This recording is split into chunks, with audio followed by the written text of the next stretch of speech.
frères et sœurs. Je m'appelle Mpoi Mitondo Nikez Ouachijila. Je dois m'acquitter d'un devoir. J'ai suivi une vidéo qui a été lancée par Alain Rich en connivence avec le pape François, où on parle d'une grande réunion qui aura lieu dans un village pour parler de l'humanisme, parler de l'économie et de la politique, etc.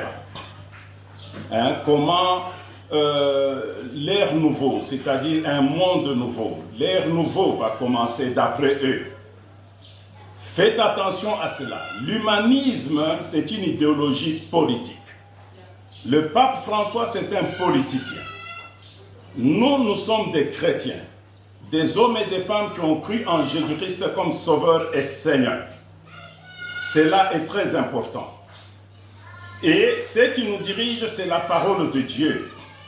Il parle d'une alliance qui se fera là-bas. Nous avons notre alliance qui s'est faite avec le sang de l'agneau, le sang qui a coulé à Golgotha sur la croix.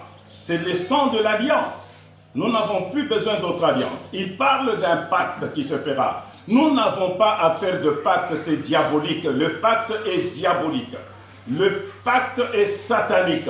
Le pacte, ça va lier des gens, ça va faire posséder des gens. Nous n'avons pas besoin de pacte, nous n'avons pas besoin d'actes, nous n'avons pas besoin d'engagement. Nous devons croire en Jésus-Christ et Jésus-Christ seul. Le seul médiateur entre Dieu et les hommes. C'est en lui que nous devons croire. La Bible déclare dans Jérémie chapitre 17, 5 à 7, la Bible dit « Maudit l'homme qui se confie dans l'homme ». Et dans ce village, on veut dire aux gens de se confier dans les hommes. Non, nous ne pouvons pas aller sous cette malédiction-là, nous disons non.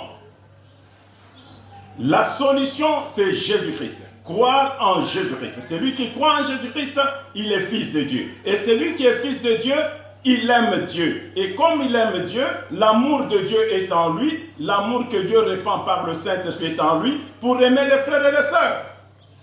Nous devons faire attention. Le temps est grave. Il parle de la date de le 14 mai 2020, que les gens doivent aller en Italie, dans un village, le 14 mai 2020. Il y a cette histoire que vous appelez coronavirus, que moi j'appelle virus déchu. C'est qu'ils étaient au courant. Il est au courant de tout ce qui est en train de se passer maintenant. C'était pour traumatiser l'humanité. L'humanité, une fois traumatisée, qu'il puisse recourir vers lui. Disons non à cela. Non, quelle que soit la pérdition qui viendra, mourons en confessant Jésus-Christ comme Seigneur et Sauveur. Prêchons la parole encore davantage. Lèvons-nous. Lèvons-nous. Le temps est grave. Lèvons-nous et opposons-nous à cette histoire au nom de Jésus.